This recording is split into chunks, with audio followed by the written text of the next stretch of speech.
Le concept de patriarcat, c'est très faible. Ah, vous, historiquement, vous êtes coupable de ça, de ça. Ah. Avec le salaire, je peux acheter de la viande. Mais qui me cuit la viande? Qui nettoie la cuisine? Qui prépare la table? Les femmes n'existaient pas comme sujet politique.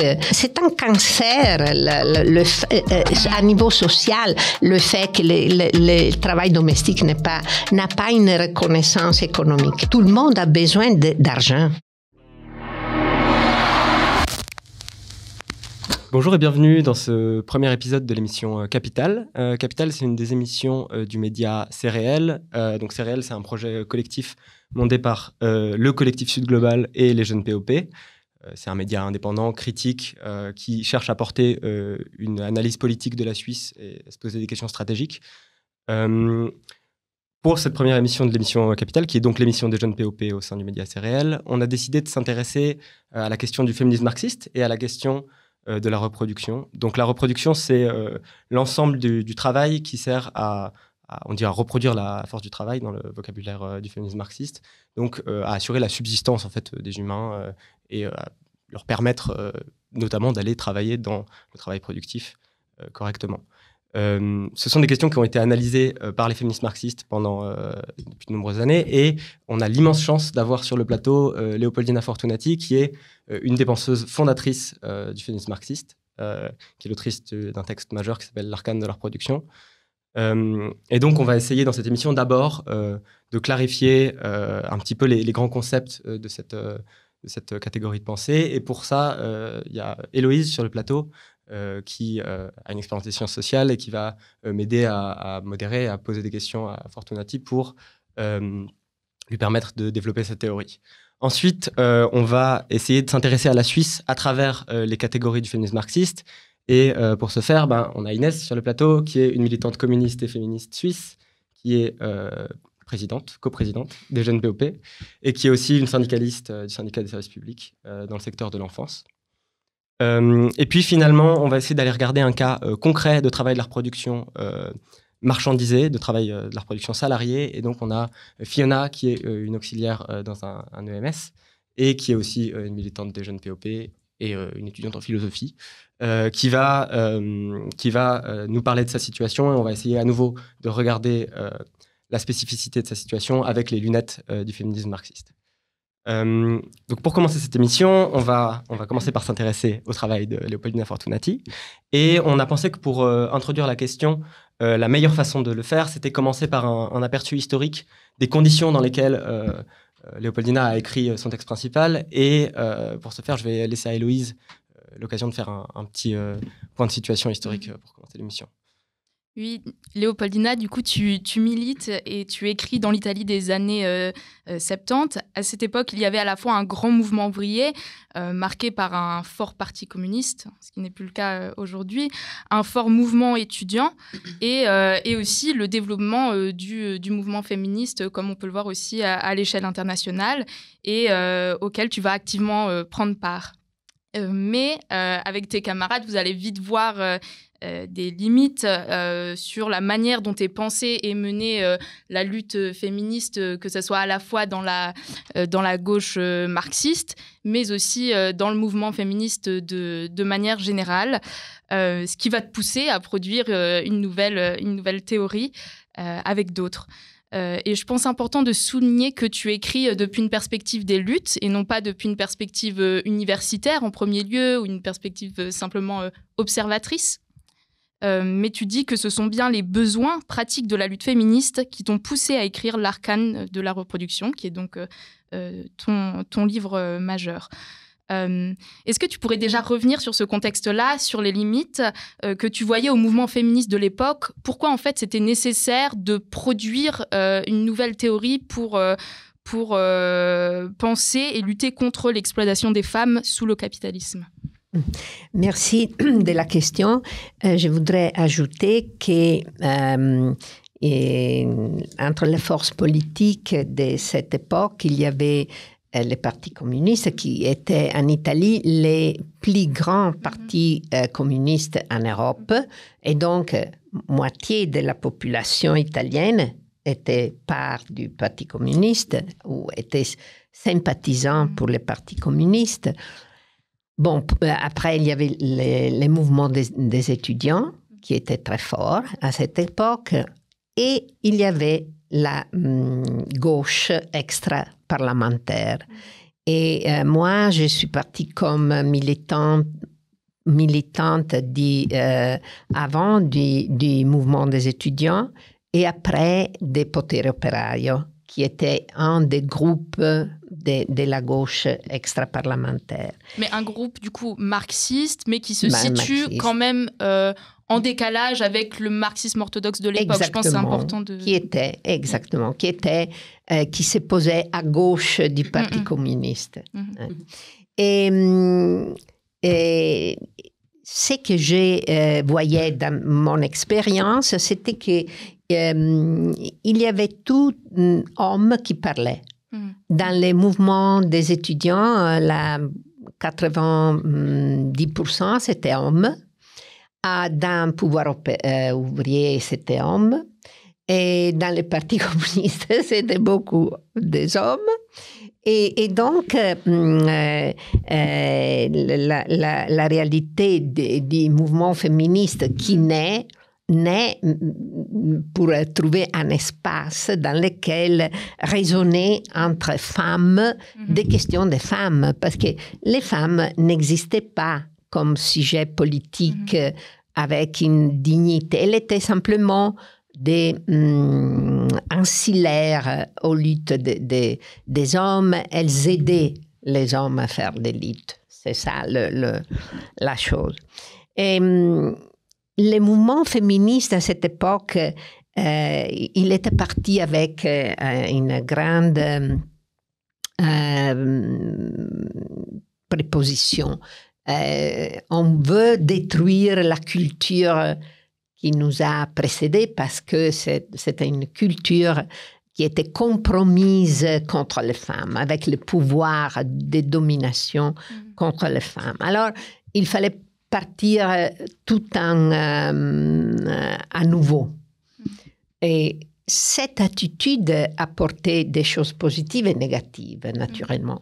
Des choses positives parce que les femmes ont inventé, par exemple, des formes organisatives originales, comme les groupes d'autoconscience, qui ont été très importantes pour travailler sur les corps des femmes et donc la violence, les droits à l'avortement, à décider combien des enfants faire, quand les faire, si les faire, etc.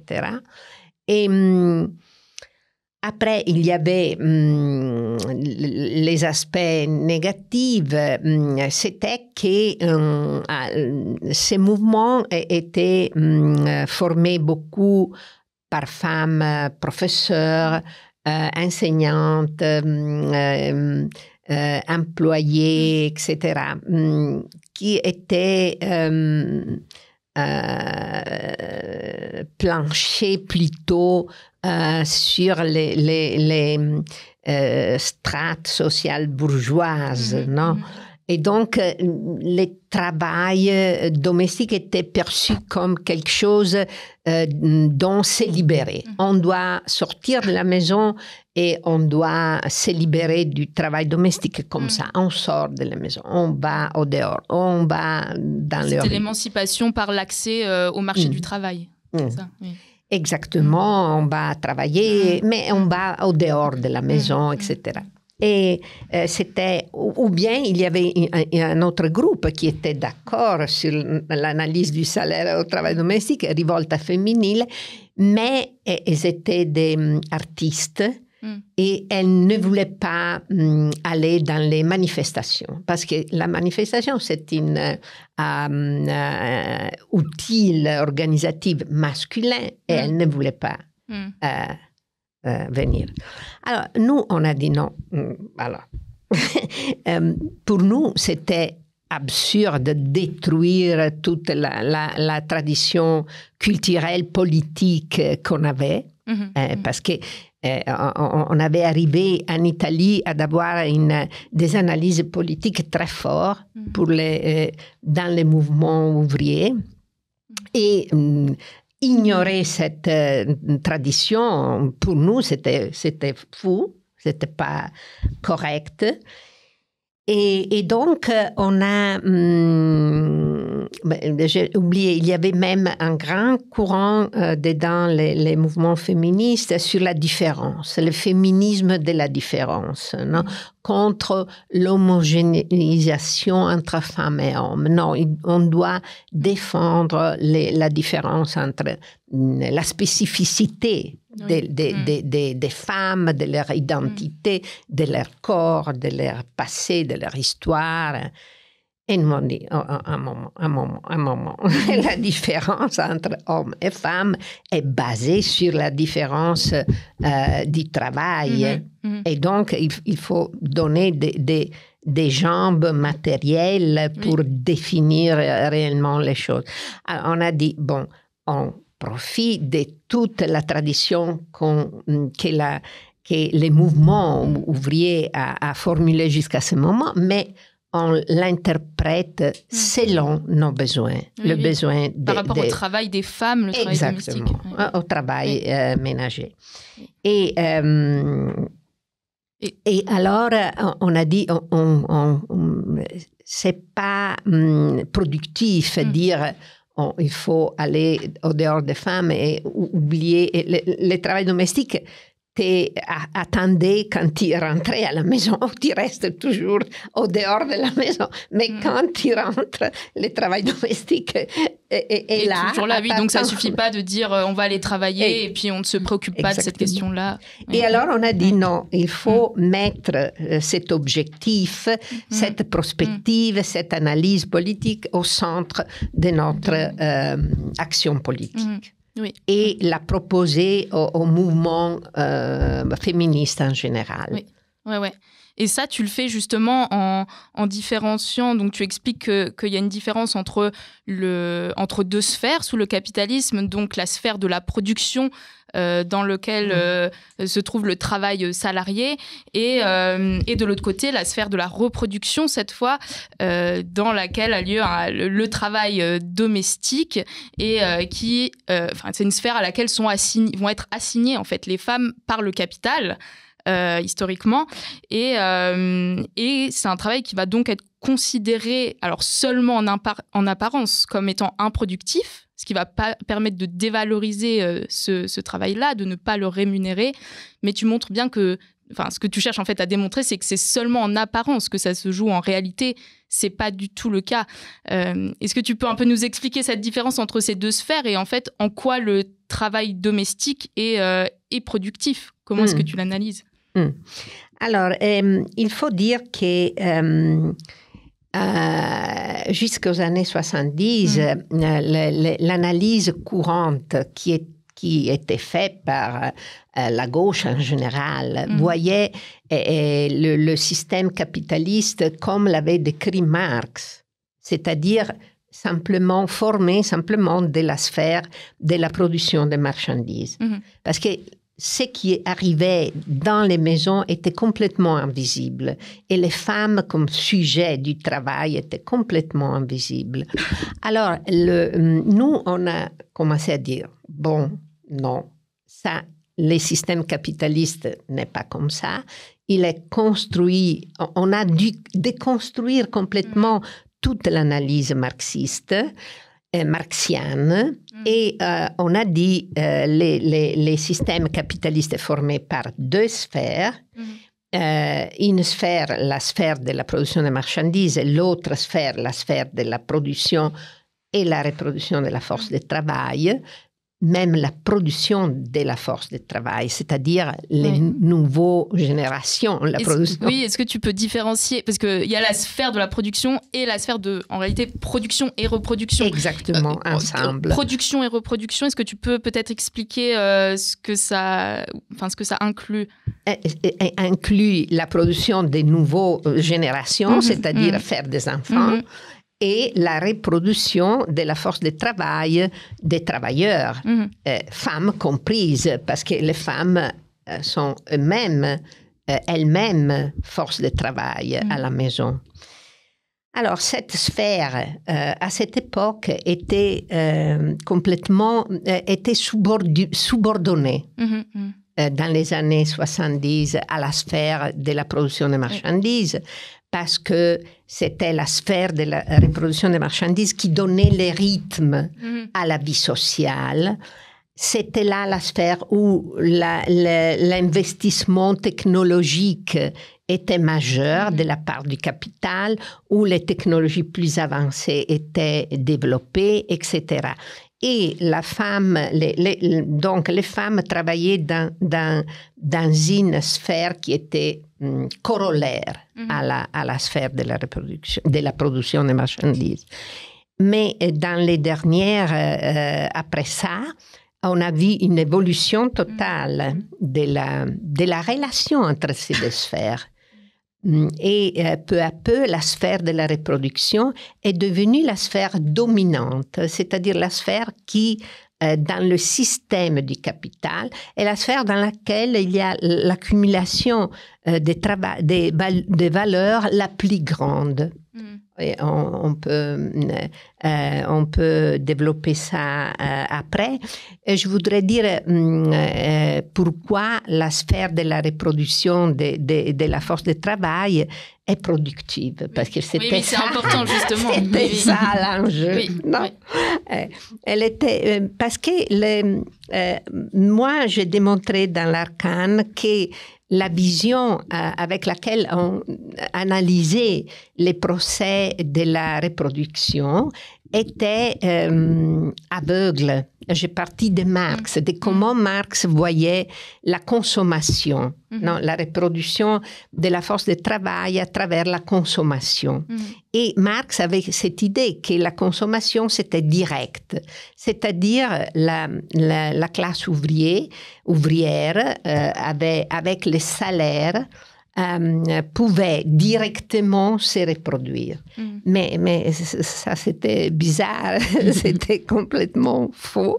Il manquait une grande partie à l'analyse. Parce que les salaires dans la reproduction se transforment en capital variable qui est capable d'acheter la force de travail des femmes, le travail domestique. Parce que l'ouvrier, pour se reproduire, a besoin pas de dépenser les salaires directement, mais de le faire dépenser à la femme et le faire travailler par la femme. C'est-à-dire, avec le salaire, je peux acheter de la viande.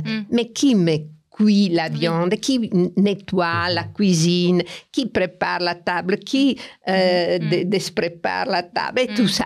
C'est-à-dire, il y a un enjeu incroyable de tâches domestiques qui sont liées à la consommation productive de l'ouvrier. Alors, qu'est-ce que font les femmes à la maison? Elles produisent ces valeurs d'usage. Alors, beaucoup de gens, ces théoriciens disent, c'est vrai, les femmes produisent simplement valeur d'usage, pas donc, valeur d'usage, l'utilité, c'est ça, hein? Exactement. Je pense que c'est bien de définir. L'utilisation. L'utilisation.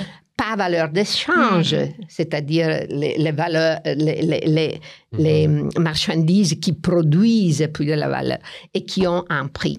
Alors, non. Là, c'est pas correct parce que ces gens oublient une chose très importante que Marx avait très claire par contre. Il avait très clair que il y a une seule marchandise pour laquelle l'intérêt du capital est pour les valeurs d'usage, pas pour les valeurs d'échange. C'est-à-dire, le capital est intéressé à utiliser la force de travail.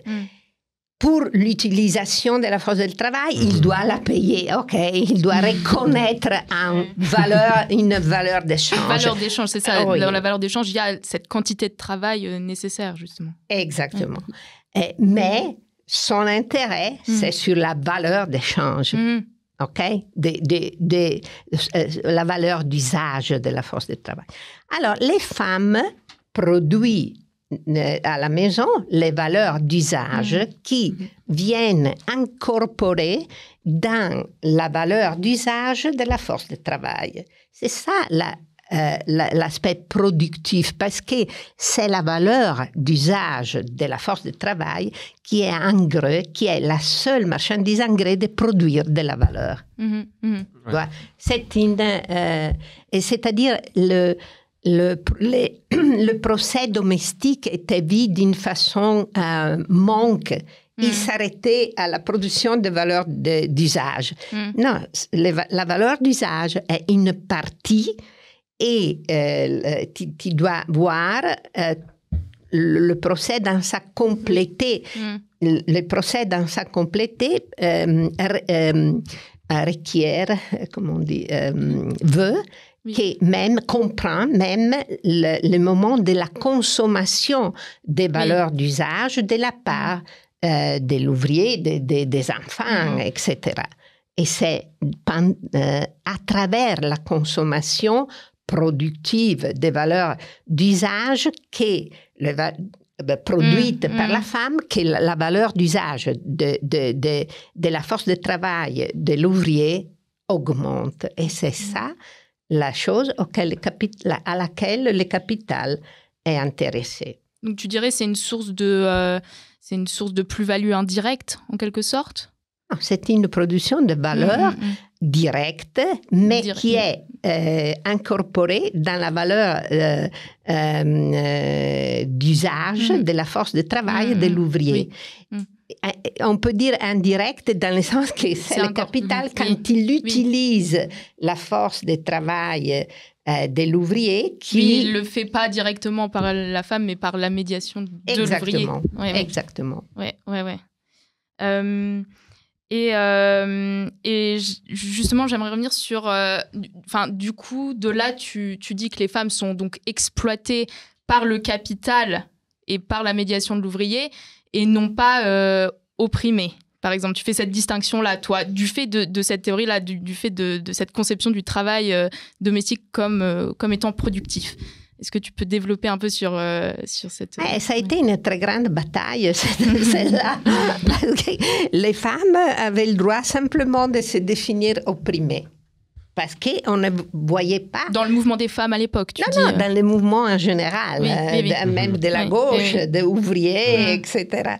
Parce que les femmes n'étaient pas productives. Mais attention, ce n'était pas simplement une question théorique. Pourquoi j'ai écrit l'Arcane? Parce que c'était une question politique extraordinairement importante pour nous. Parce qu'en tant que personne improductive, sujet improductive, on ne pouvait pas faire partie de la composition politique de classe et donc à être considéré à plein titre dans les sujets révolutionnaires capables de mettre en crise les capitales, la production du capital. C'est-à-dire, on était destiné comme femmes à un rôle ancillaire, toujours les femmes qui aident les hommes à faire les luttes des hommes. C'est ça la folie, non? Alors, pourquoi on a insisté, on a fait beaucoup de batailles pour dire non, c'est pas que c'est une question d'oppression des femmes. Les femmes sont exploitées comme les hommes, seulement d'une façon différente. C'est pas la même modalité d'exploitation, mais c'est la même exploitation capitaliste. Et donc, c'était très important pour les conséquences dans les luttes, dans les mouvements, dans les rôles des femmes. Et en tout cas, à mon avis, les femmes sont au cœur de la composition politique de classe. Elles sont dans la première ligne de la composition politique de classe, parce que c'est le sujet le plus potentiellement révolutionnaire, parce que les luttes des femmes sont en gré et aujourd'hui encore plus qu'hier, parce que ça peut-être on l'expliquera après, mais dans la reproduction maintenant il y a une double extraction de plus-valeur.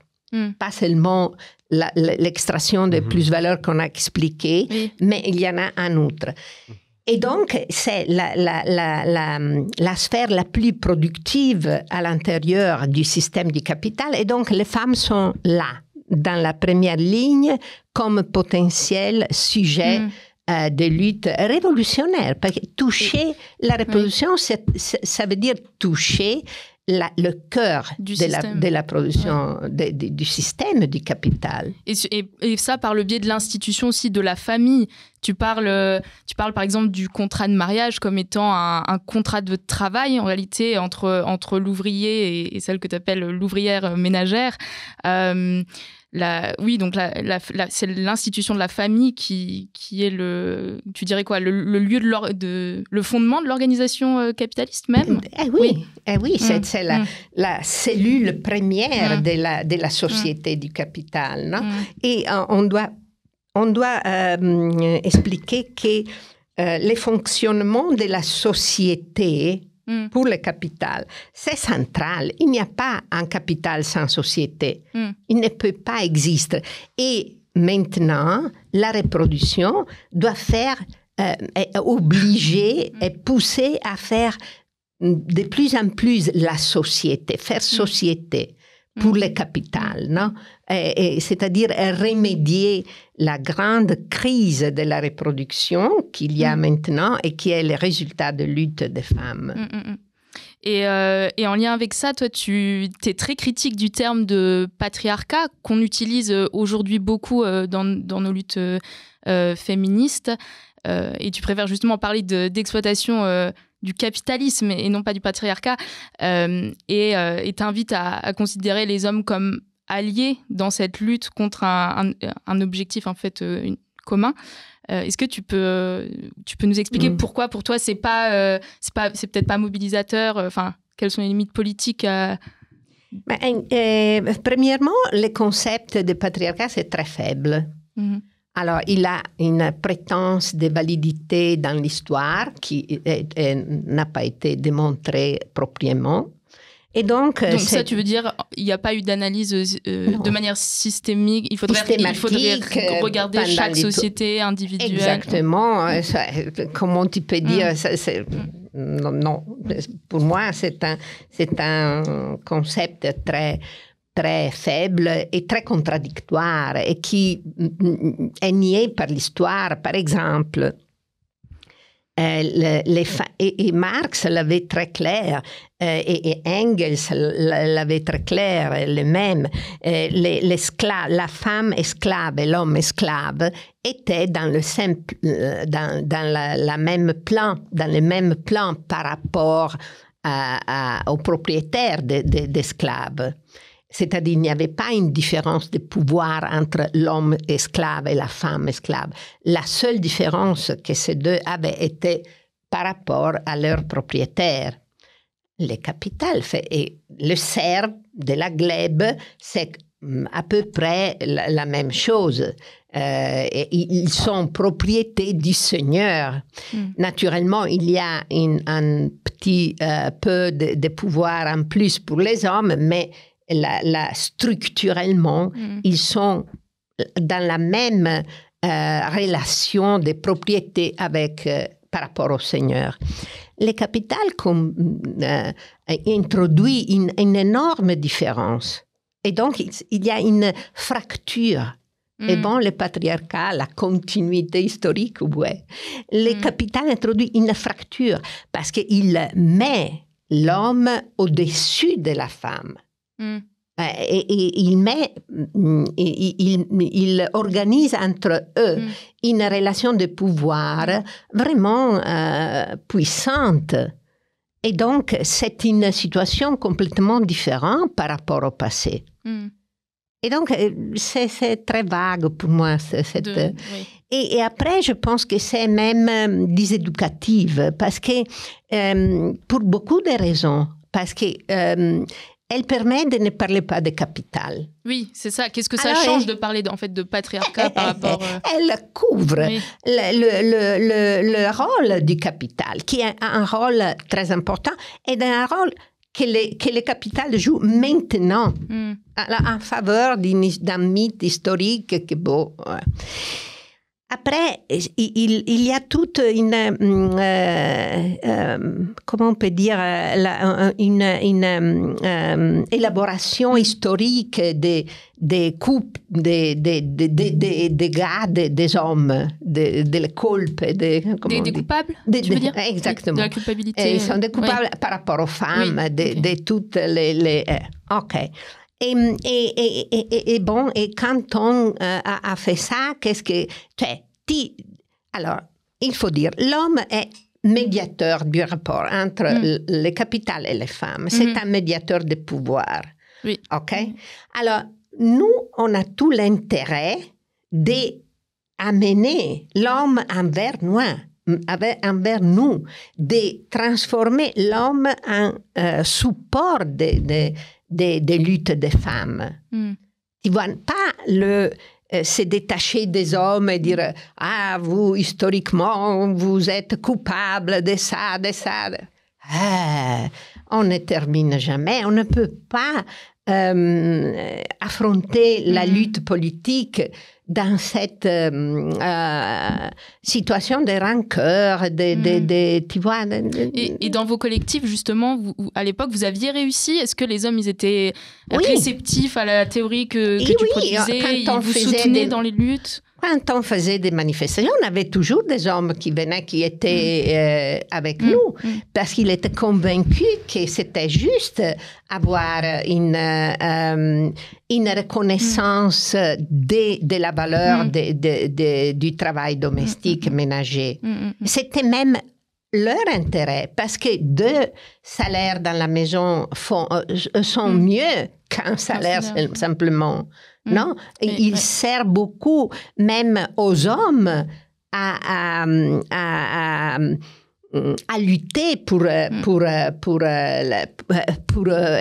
lutte, parce que il aurait eu à la maison même un autre salaire. C'est ça que on a toujours cherché à expliquer au mouvement ouvrier que c'était même leur objectif. Oui. Ouais. Et justement, tu parles de deuxième salaire parce que, en fait, la conclusion politique et stratégique que tu tires de ton analyse, c'est en fait, il faudra instaurer un salaire ménager en reconnaissance du travail domestique. Et ça, tu le dis, ce ne serait pas un salaire lié aux femmes, c'est pas réassigner les femmes à la sphère productive, ça serait indépendamment du genre, il faut aussi le dénaturaliser, mais de manière justement à politiser cette question-là. Est-ce que tu peux un peu nous expliquer cette revendication-là, parce qu'ensuite tu as fait partie d'une campagne internationale qui a milité pour ça. Est-ce que tu pourrais nous expliquer? Premièrement, il faut dire qu'on a toujours pensé au salaire au travail domestique, pas aux femmes ménagères. C'est-à-dire, les salaires, c'est pour un travail. C'est pas pour une personne spécifique. C'est-à-dire, si un homme fait du travail domestique, cet homme a le droit d'avoir un salaire. C'est-à-dire, tu vois... qui est très différent des positions de droite qui vont... Oui, parce qu'il y a eu des propositions, par la droite, d'allocation aux femmes au foyer, par exemple. Exactement. Non, on n'a jamais dit ça. Non, on a dit les salaires pour le travail. N'importe quelle personne fait le travail. Et ça, c'est important de le dire parce qu'à l'époque, il y a beaucoup de féministes qui vous reprochaient justement le fait que ça pouvait réassigner les femmes à la sphère de la reproduction, alors que justement, elles étaient là. Non, l'émancipation, c'est par l'accès au marché du travail. Et ça a été très mal compris, en fait, à l'époque. Oui, c'était très mal compris parce qu'il y avait cette ambiguïté bourgeoise à l'intérieur du mouvement féministe. C'est-à-dire, pour nous, c'était la femme ménagère de classe ouvrière qui était notre référence. C'était les femmes prolétaires, c'était ça. C'était pas tu vois, de récupérer d'espace politique, de reconnaissance sociale en général, comme ça. Et donc, oui, on était dans une autre perspective même des références politiques à certains types de femmes, aux femmes ouvrières, par exemple, qui étaient avec nous dans les luttes, aux femmes, aux vendeuses, aux employés, dans les études, dans les bureaux professionnels. On avait même enseignantes, beaucoup de types différents de femmes. Femmes âgées qui étaient convaincues que nous avions raison. Je me rappelle qu'à Mestre, quand on organisait dans les 84 une grande mobilisation à Piazza Ferretto, qui était la place où les syndicats organisaient les manifestations des ouvriers.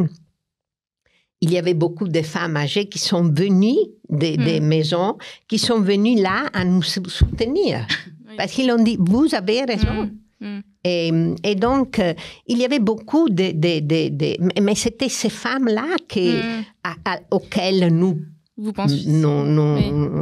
parlions.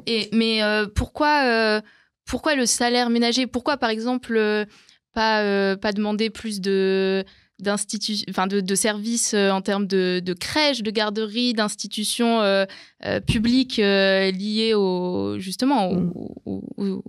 à ce travail-là? Pourquoi un salaire spécifiquement? Et le salaire, parce que demander plus, n'affronter pas les discours sur le salaire au travail domestique et demander des services sociaux ne change rien. Dans le sens que les services sociaux sont fondés sur le travail domestique. C'est-à-dire, si tu as quelqu'un à l'hôpital, ce sont les femmes qui vont là, la mère, la sœur, la fille, qui vont à soutenir les malades, à s'occuper du malade, etc. À l'école, quand l'enfant retourne à la maison, tu dois contrôler, tu as fait les devoirs que tu dois faire, tu connais ça, là. C'est tout.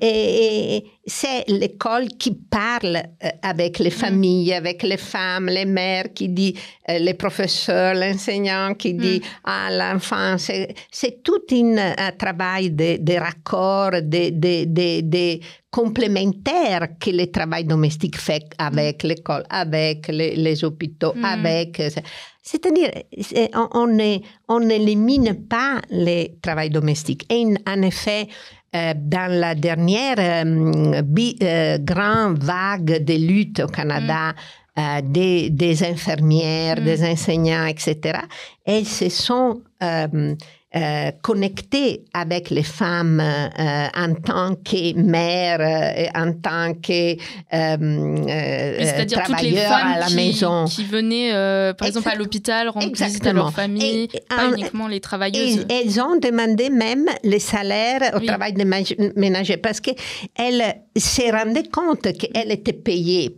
mal, peu, et pour le travail qu'elle faisait avec infirmière, mais tout ce travail que les femmes garantissaient était complètement non payé.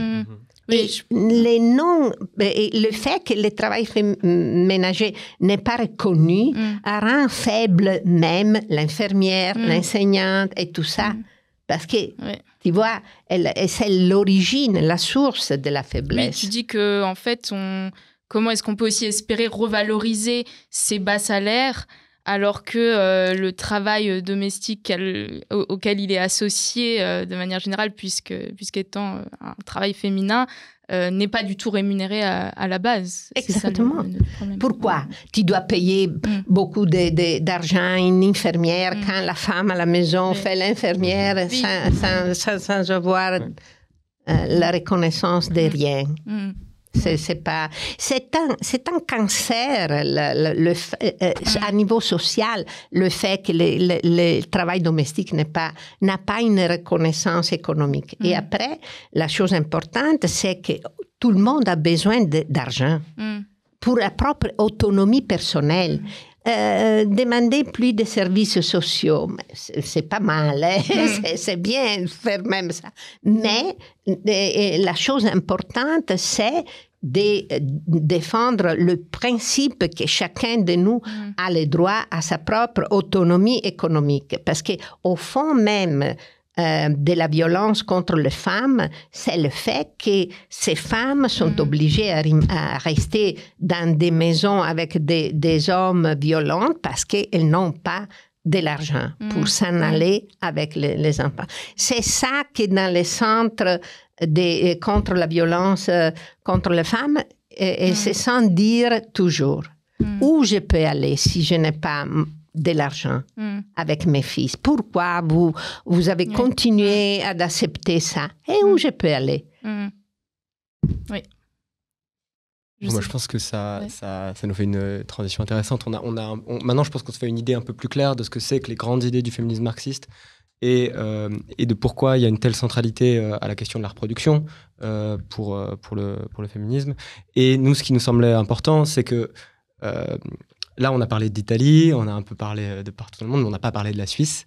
Et nous, ça nous semble essentiel d'essayer de regarder ce qui, pendant que vous, en Italie, vous étiez dans le mouvement opéraïste, en train de fonder cette école-là, qu'est-ce qui se passait en Suisse et comment on est arrivé à l'heure actuelle en Suisse. Donc, on voulait commencer par un petit retour historique sur la situation, enfin l'histoire des mobilisations féministes dans notre pays. Et Héloïse, je vais te redonner la parole pour que tu nous fasses ça.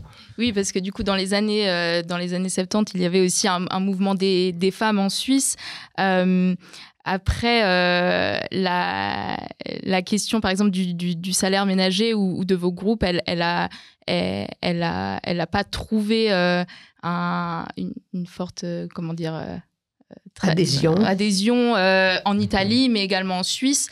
Moi, je voulais souligner qu'il y avait eu un groupe, le collectif de l'Insoumise, qui était un collectif Genevois, qui a quand même eu des liens avec votre mouvement et qui ont permis d'introduire aussi vos théories dans l'espace francophone, en tout cas, parce qu'à cette époque, il y avait beaucoup de théories féministes, mais les vôtres étaient quand même très, très marginales.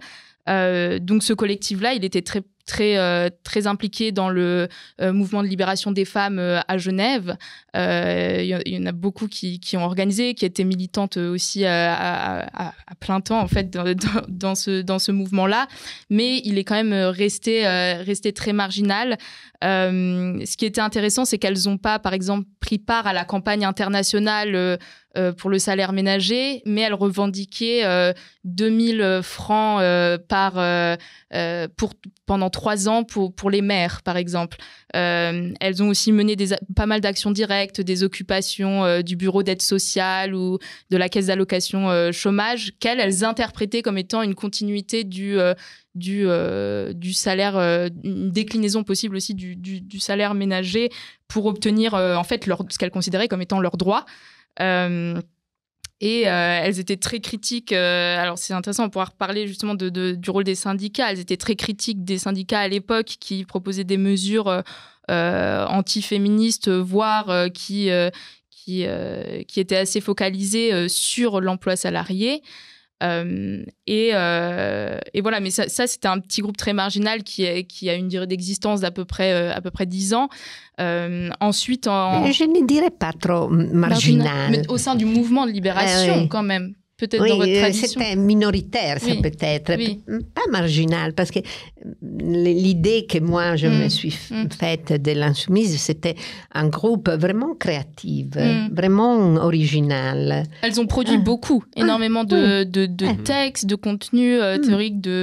Elles étaient très, très actives sur cette période-là. Mais en termes, je veux dire, de ce qu'elle portait comme revendication, il n'y a pas eu un fort... Enfin, ça n'a pas vraiment pris plus largement au sein du mouvement.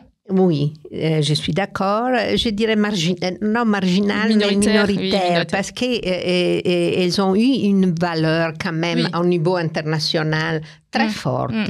Parce que maintenant aussi, il y a beaucoup de jeunes chercheurs, même en Italie, qui viennent à Genève pour reconstruire l'histoire de ces groupes. Oui, donc, mais parce qu'aujourd'hui, il y a une redécouverte de toute cette tradition-là. Et je pense que c'est aussi pour ça que tu es là aujourd'hui, alors que tu as écrit ton livre dans les années 70.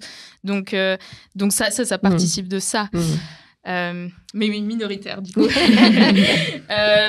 Marginal, tu vois, c'est vrai, compte rien. Non, elle comptait beaucoup. Oui, mais c'est pour ça qu'on voulait en parler aussi. Comme nous, on était minoritaires dans les mouvements en Italie, parce que le mouvement était plus adressé à faire les manifestations contre, comme aujourd'hui, contre la violence, la défense du corps, etc., mais pas sur des objectifs matériels vraiment forts comme les salaires pour le travail ménager. L'idée de commencer une lutte pour ça, pour avoir de l'argent. Tu vois, un ami à moi est en train d'écrire un livre sur l'histoire de la monétisation. Et m'a fait réfléchir sur le fait que les femmes n'ont jamais été monétisées. Alors, n'ayant pas dans leur histoire la question de l'argent, elles ne manègent pas trop bien la question argent. Demander l'argent, c'est une chose qui n'appartient pas à leur histoire. Oui, qui arrive et il faut faire beaucoup d'efforts pour se réapproprier, aussi de dire oui, on a le droit en fait à de l'argent. Oui, et ce qu'on va voir ensuite, c'est que du coup il y a eu des grandes mobilisations. Il y a eu la première grève des femmes, par exemple, le 14 juin 91, et là organisée par l'Union syndicale suisse, mais qui a porté principalement sur la question du travail salarié. Et on voit que 30 ans plus tard, il y a eu la deuxième grande grève relancée, la grève féministe, qui se voulait être très large, très mobilisateur, et ce faisant, il a réussi son objectif, mais peut-être en perdant certains éléments plus radicaux, comme la question du travail domestique, par exemple, du travail reproductif, et qui s'est focalisé aussi sur l'égalité salariale. Après, il y a une différence. Il y a aussi eu le fait que ce mouvement-là, il a gagné en légitimité aussi par les médias, il faut le dire. Et les médias, ce qu'ils ont repris, c'était aussi les revendications les plus claires sur l'égalité salariale. Ils ont peut-être laissé de côté aussi certaines, des plus radicales. Et je pense que du coup, sur ces 30 ans-là, ce qu'on voit, c'est que c'est cette focalisation vraiment sur l'emploi salarial qui ne touche pas en fait au non-partage des tâches domestiques. Et cette question-là, dans le mouvement féministe, en Suisse comme ailleurs, elle va être reléguée à des arrangements privés au sein du couple, et on va pas réussir à dire que cette partie-là du privé va être politique, alors que c'était quand même tout l'objectif à la base. Et voilà, et en cherchant à faire rentrer les femmes sur le marché de l'emploi, ça s'est vérifié ensuite. Je pense que Inès, tu pourras en parler. C'est l'objectif pour une partie du mouvement féministe, c'était de faire baisser le travail domestique de cette manière. Et en fait, c'est pas ce qui se produit dans les faits, quoi. Ouais, parce qu'il n'est pas ressaisi ailleurs. Ouais. Mais je pense que ce qui est intéressant à partir de là, c'est d'aller regarder. Donc, on a vu que la question de la reproduction, elle n'est pas devenue hégémonique dans le mouvement féministe en Suisse. Le mouvement féministe suisse s'est concentré sur des questions salariales et un petit peu sur des questions de construction d'institutions, de services sociaux, etc. Et c'est pour ça que moi, je voulais te poser la question à toi, Inès. Donc toi, tu es une militante féministe et communiste en Suisse. Un peu du coup de l'état du patriarcat suisse, ou en tout cas, peut-être pas du patriarcat, du coup, Paulina, mais des tâches de reproduction, et de qui se saisit de ces tâches et comment elles sont organisées en 2024. Parce qu'en fait, je crois qu'on va voir que ça n'a pas tant bougé que ça, quoi. Oui, alors, c'est une question très, très large. Effectivement, je suis militante communiste et féministe. Je travaille au syndicat, mais on n'a pas forcément toujours le temps au syndicat de se poser pour avoir la vision globale des choses, on va dire. Mais effectivement, la forme de l'exploitation des femmes au sens de rôle social, je pense que ça, c'est quand même, ça a été dit, mais c'est important de le relever. Dans le moment de l'évolution actuelle du mode de production, donc aussi bien dans le travail rémunéré que non rémunéré, en fait, ce qu'on voit, c'est effectivement une augmentation assez importante du taux d'activité du travail rémunéré des femmes. Mais en fait, le travail de reproduction, comme ça a aussi été mentionné, en fait, c'est très difficile de le réduire. C'est-à-dire que quand on rentre à la maison, le ménage, il faut quand même le faire. Alors, on peut payer des gens pour le faire, mais il faut quand même le faire. Tout ce qui est accueillir les enfants après l'école, ce genre de choses, c'est des choses que globalement, c'est difficile de s'en passer complètement et c'est très difficile à rationaliser. Donc, c'est un travail qui reste en large majorité à la charge des femmes dans les ménages hétérosexuels. Et en fait, ça a comme conséquence d'être à l'avantage non pas de l'émancipation féminine, mais au final du capital. Parce que concrètement, il y a juste plus de travail qui est fait. Il y a du travail rémunéré en plus du travail non rémunéré qui est déjà fait. Là, j'ai quelques chiffres de l'OFS qui indiquent notamment que justement entre 2010 et 2023, il y a une diminution du taux d'activité de moins de 50% des femmes. Enfin, ça a baissé. Donc, il y a une plus grande part de femmes qui travaillent à plus de 50%. Une augmentation d'une vingtaine de pourcents contre une diminution du taux d'activité masculin mais qui reste en fait au-dessus du 90%. Enfin, ça reste intéressant de voir qu'il y a un rééquilibrage au niveau du travail rémunéré, mais en fait, au final, le travail domestique, il reste essentiellement féminin. Puis ça, c'est nourri d'ailleurs par toute la structure, enfin par tous les éléments de la culture hégémonique, que ce soit la publicité, les films, tout ça nourrit vraiment cet imaginaire aussi. Donc ça y contribue. On voit que voilà, la large majorité des femmes, enfin une majorité de femmes se retrouvent en temps partiel plus que des hommes. Et ça, c'est aussi intéressant quand on se pose la question des secteurs d'activité en fait dans lesquels sont majoritaires les femmes pour plus de en fait, il y a beaucoup plus de femmes qui se retrouvent dans les professions de services et de soins, globalement, soins, accompagnement, services, tout ce qui touche finalement à la personne, à un contact à la personne. Et les postes les plus bas, en gros, dans l'échelle de salaire. C'est assez systématique. Ça a des conséquences... Les temps partiels sont liés donc à cette double journée de travail qu'on a mentionné. C'est de l'ordre de 80%, quelque chose comme ça, le pourcentage de taux partiel effectué par des femmes. Oui, c'est quelque chose. Ouais, c'est quelque chose comme ça. Ouais, c'est énorme. Énorme. Ouais, c'est énorme. C'est ultra. Oui, c'est ça. C'est énorme. Ouais, tout à fait.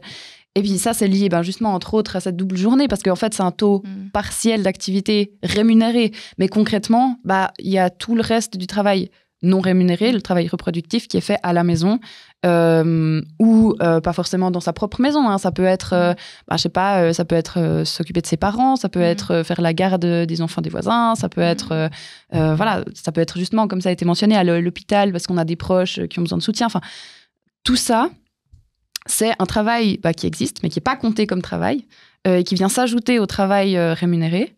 Au-delà du fait qu'il y a quand même une certaine pénibilité dans les travaux, dans les travaux rémunérés à majorité féminine ou qui sont considérés comme des métiers féminins, que ce soit les soins dans la santé où il y a quand même beaucoup ça tu pourras je pense nous en parler plus en détail, mais il y a quand même des charges lourdes à porter, il y a quand même des situations qui peuvent être difficiles.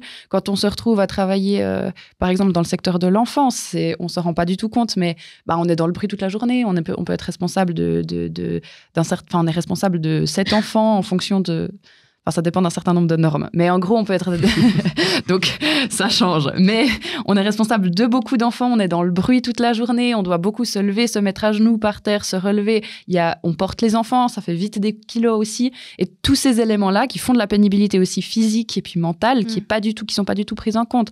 Pareil, la question de l'attitude, de toujours devoir sourire, de toujours devoir être aimable. Ça fait partie. C'est pas dans le cahier des charges, c'est pas dans le contrat, mais ça peut vous être reproché. Vous pouvez recevoir un avertissement parce que vous n'êtes pas agréable avec les résidents, avec les enfants, avec les parents. Et du coup, on considère que c'est une faute. Ce qui est assez hallucinant parce que du coup, ce travail-là, d'être sympa avec les gens, émotionnellement, émotionnellement extrêmement éprouvant. Puis en fait, quand on rentre à la maison, soit on n'a plus d'énergie pour avoir cette attitude-là avec sa famille, puis et ses proches ou ses amis, ce qui pose aussi d'autres questions. Voilà. Soit on se retrouve à refaire à nouveau ça. Et en fait, on n'a jamais de temps de pause par rapport à cet espace juste avoir le droit d'être en colère, d'avoir besoin d'être seul, de pas être de bonne humeur. Parce que précisément, même quand on a une mauvaise journée, même quand ça ne va pas bien, quand on a des problèmes personnels, on n'a pas le droit au travail de faire ressortir ça. Tu parles de la pénibilité du travail, ça me fait aussi penser aux horaires. Et ça, c'est une condition purement matérielle en fait, les femmes qui ont déjà... justement, on parle de job à temps partiel. Ça veut dire que généralement, tu as des horaires, soit dans les institutions donc sociales ou santé, qui sont des horaires hallucinants où tu peux travailler 12 heures de suite et du coup, tu n'as potentiellement pas de pause ou alors prise, mais ça dépend, enfin, si on peut. Donc, quelque chose de très pénible, ou alors des horaires qui sont en dehors des horaires de bureau. Parce que si on pense aux personnes qui gardent des enfants, alors certes, c'est pendant les horaires de bureau, mais les femmes de ménage, elles sont là soit avant, soit après. Donc, en fait, la pénibilité, elle se voit aussi dans les conditions purement matérielles de réussir à créer une journée. Pardon. Réussir à aménager une journée entière où peut-être que tu vas devoir travailler 12 heures ou alors que tu vas vite devoir aller travailler, je sais pas moi, de 5 heures à 7 heures du matin pour nettoyer un bureau parce que tu n'as évidemment pas des horaires comme les horaires de bureau. Ensuite, tu vas éventuellement vite rentrer chez toi pour soit te reposer parce que oui, ça existe aussi, le repos, et on en a besoin. Et ensuite, je sais pas, faire le ménage, faire toutes ces tâches qui sont des tâches de reproduction que tu fais à l'intérieur de ton foyer, à l'extérieur de ton foyer. Et dans tout ça, en fait, t'as pas tant de repos. Tu peux dormir, mais c'est tout. Et c'est la nuit, si t'en as une de nuit. Ouais, c'est ce que j'allais dire, c'est que là-dedans, on mentionne même pas le travail de nuit, parce que les travails de soins, il y a aussi des nuits exigées. En fait, si tu travailles en EMS ou à l'hôpital, t'as au moins, en général, t'as 2 nuits, t'as 2 week-ends, et t'as régulièrement des nuits aussi. Donc, tout ce temps-là, c'est du temps que tu passes pas non plus avec ta famille juste ou avec tes amis juste à faire tes hobbies, à faire ce que tu as envie de faire, mais que tu dois aussi aménager par rapport au travail de reproduction comme tu le mentionnes. Puis ça a d'autres implications sur juste une vie en dehors de ces professions-là. Donc c'est nécessaire. On a besoin dans certains secteurs d'avoir un travail 24 heures sur 24, mais la pénibilité, effectivement, elle n'est pas du tout considérée en ces termes-là. Il y a des petites compensations en temps et en argent, mais elles sont très limitées. Et puis, globalement, en gros, elles suffisent aux yeux de beaucoup d'autorités, on va dire. Mais ça, on entre vraiment dans le champ purement syndical. Et aussi, par rapport à ça, je pense que c'est important de souligner que par rapport à d'autres pays européens, la Suisse, elle a quand même une très forte division genrée du travail actuellement, qui est due déjà à ces horaires-là, où il y a un taux horaire de base du travail salarié qui est plus élevé que dans d'autres pays européens. Ensuite, à l'écart de salaire entre les hommes et les femmes. Et enfin, à le manque d'institutions de prise en garde des enfants. Je pense aux crèches, aux garderies, même aux soins, aux EMS. Donc, il y a quand même 3 facteurs qui expliquent qu'en Suisse, on est quand même assez haut à ce niveau-là, quoi. Oui, ouais, c'est peut-être un truc à souligner, ça. La Suisse est très, très, très en retard sur toutes les institutions ce que tu appelles les services sociaux, Léopold Fortunati. Donc, c'est pas les services sociaux au sens suisse, hein. C'est l'ensemble des services qui prennent en part de charge de la reproduction. Enfin, ça, c'est un truc, c'est un fait, quoi. Il y a 30 ans de retard en Suisse, à peu près. Oui. Et puis ça, c'est effectivement, c'est assez frappant aussi, simplement. Pas seulement qu'il y a des manques de place dans les structures d'accueil en tout genre, mais surtout à des prix abordables, parce que c'est des prix mirobolants, il n'y en a pas assez, et en plus, c'est pas cher. Enfin, c'est pas cher, si, justement, c'est trop cher, c'est pas abordable du tout.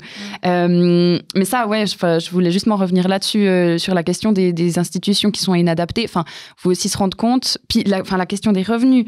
J'avais un petit peu préparé ma présentation, ça a tout fucké l'ordre, mais en gros... une des raisons aussi pour lesquelles il y a une telle différence de revenus genrés, c'est entre autres parce que les institutions sont inadaptées. Il faut se dire que le congé maternité en Suisse est arrivé très très tard. Il est rémunéré seulement à 80%. Contrairement à la majorité d'autres pays, il faut se dire qu'en Suisse, on a 14 semaines au niveau national, au niveau fédéral. C'est autant que... les 2 seuls autres pays qui ont moins que nous, c'est Malte et l'Islande en Europe.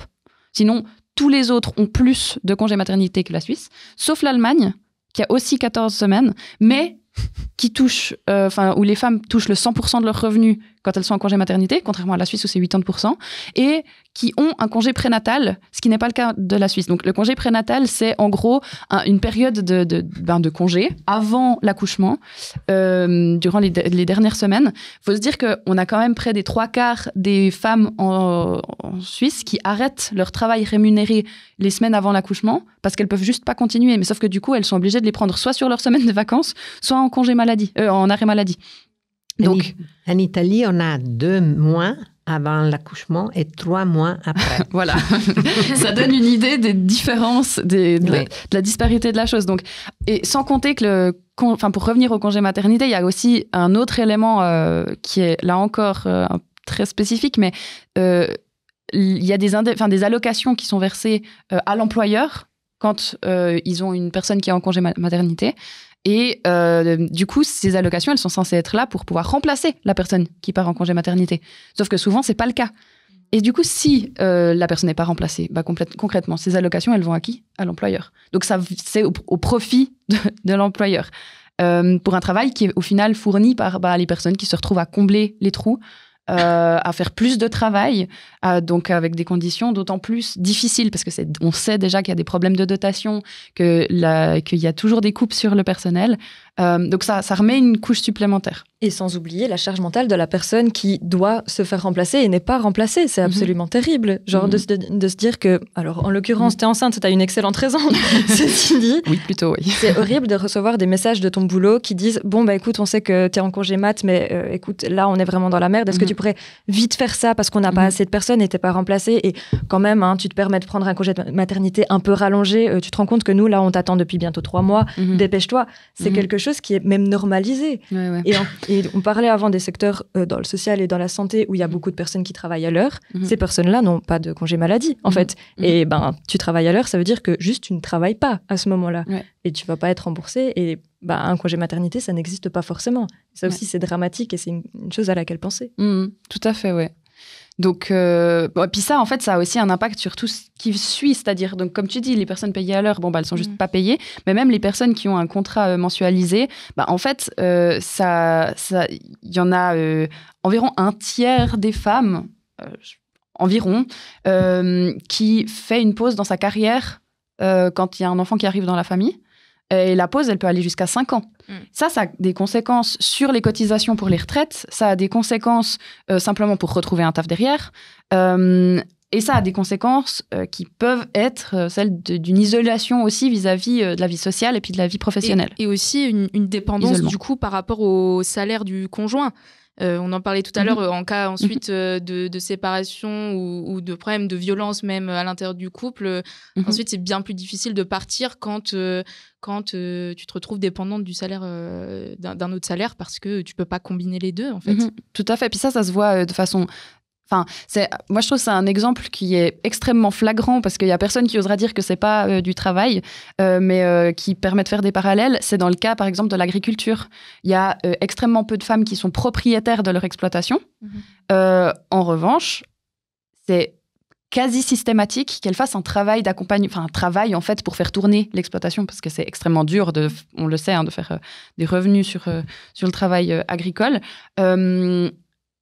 Elles se font pas payer de salaire. Elles font tourner l'exploitation la majorité du temps de leur mari. Mais du coup, s'il y a rupture, s'il y a divorce, non seulement elles se retrouvent sans revenu, sans salaire, mais en plus, avec une pause, une rupture, si on veut, dans leur CV, mais surtout, elles ne touchent pas le chômage non plus, parce qu'elles sont considérées comme indépendantes. Mais elles n'ont pas eu de salaire avant ça. Parce qu'elles n'ont pas eu de salaire avant ça, mais elles se retrouvent sans revenu en fait. Puis du coup, la situation est vraiment très très proche, je trouve très parlant parce que c'est vraiment très proche de ce que vivent les femmes qui se retrouvent à faire du travail ménager concrètement. Parce que du coup, tu sors, tu as fait un travail qui était fondamental au bon fonctionnement du ménage, mais en fait, tu sors de là, tu n'as pas de revenus, tu n'as aucun moyen de continuer. Puis ça, après, on a déjà un peu mentionné, j'avais un peu préparé des exemples de l'enfance, de la santé. La question de la santé, on l'a déjà un peu mentionné, mais au 1er janvier, pour redonner un peu des données suisses, au 1er janvier 2023, donc il y a bientôt 2 ans, il y a une loi sur les assurances qui est passée. Et maintenant, il y a 18 types d'opérations qui ne sont remboursées que si elles sont faites en ambulatoire. En ambulatoire, c'est-à-dire que l'opération se fait à l'hôpital, mais après, tu quittes l'hôpital et tu rentres chez toi. Et pour tout le suivi de l'opération, tu regardes comment ça se passe depuis chez toi. Et si tu as des soucis, tu rappelles l'hôpital, tu y retournes. Enfin, voilà. Je connais pas très bien le détail de comment se font le suivi de ces 18 types d'opérations. Mais là encore, c'est pour faire des économies. Et vraiment, c'est vanté par différents cahiers d'économies comme une manière de faire des économies vraiment dans la santé. Évidemment, parce qu'en fait, tout ce travail d'accompagnement et puis de suivi, il est à la charge des proches, majoritairement féminines, mais pas que, qui font ce travail de reproduction et d'accompagnement gratuitement.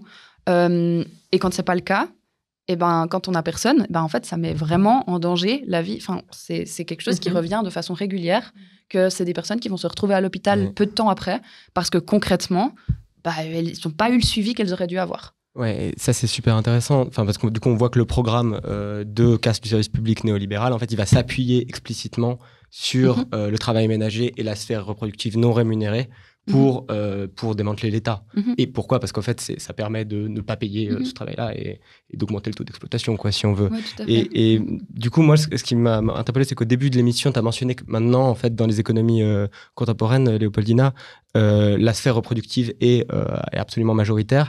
Et là-dessus, je sais qu'Inès, tu as des chiffres de côté. Et je voulais t'amener par là. Parce que je pense que c'est intéressant de voir en Suisse à quel point, en fait, c'est majoritaire. Parce que c'est le cas, non ?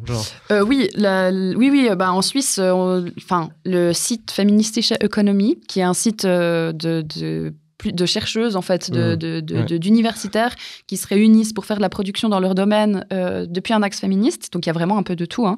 Mais d'après ce site-là, le travail de reproduction représente 70% de la part, de l'économie suisse. Donc, c'est le travail rémunéré et non rémunéré. Tout ce travail de reproduction représenterait 70% de l'économie suisse. Donc, c'est énorme. Ça veut dire que tout ce qu'on considère comme étant l'économie suisse, c'est 30%. Bon, un petit peu plus, du coup, puisqu'il y a une part du travail rémunéré qui est compris dans ce 70%. Mais c'est énorme. Et ça, ça représente... il donne d'autres chiffres, notamment le fait que ça représente 80%. Au cours d'une vie d'une femme, ça représente le 80% du travail effectué. Donc, c'est assez fou.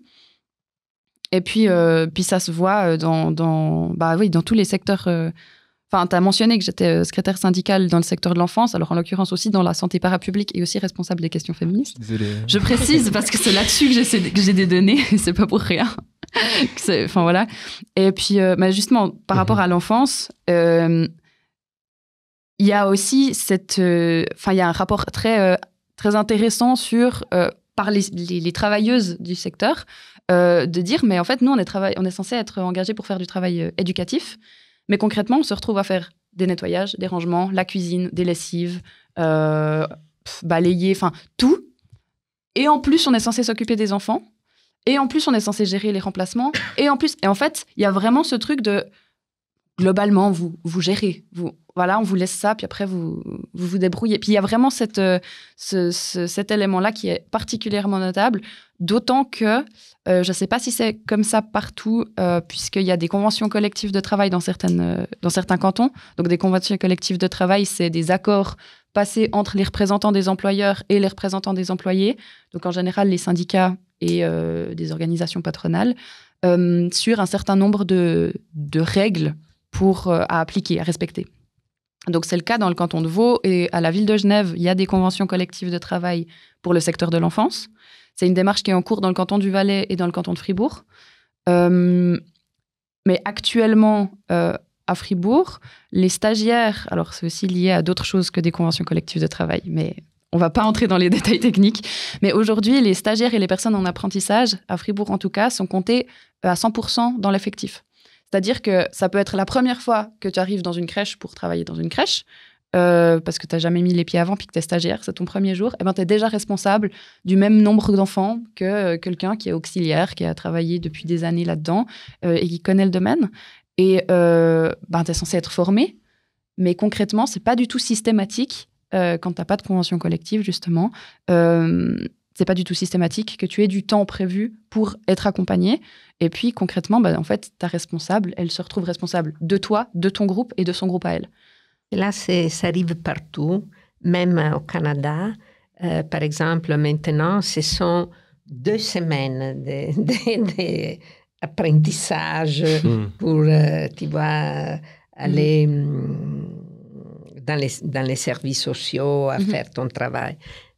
C'est-à-dire, c'était quelques mois avant. Et maintenant, 2 semaines. Ils taillent partout, ils coupent partout beaucoup de ces choses-là pour épargner. Oui, et puis ça part vraiment du présupposé que « Ah, mais tu sais faire. » Enfin, je veux dire, il n'y a pas besoin de formation pour faire ça. Mais tu vas être moins payé. Parce que tu es stagiaire. Parce que tu es stagiaire. Mais tu es quand même capable de le faire, parce que finalement, bon, c'est une fleur qu'on te fait de te payer. Enfin... Et ça, c'est quand même assez fort. D'ailleurs, justement, pour ce qui est de tailler, je crois que c'était la semaine dernière, j'ai plus la date exacte en tête, il y a eu une annonce du Conseil fédéral, je ne sais pas si vous avez vu, qu'ils ont décidé de faire des économies, n'est-ce pas? Du coup, ils ont décidé de couper partout, sauf dans l'armée.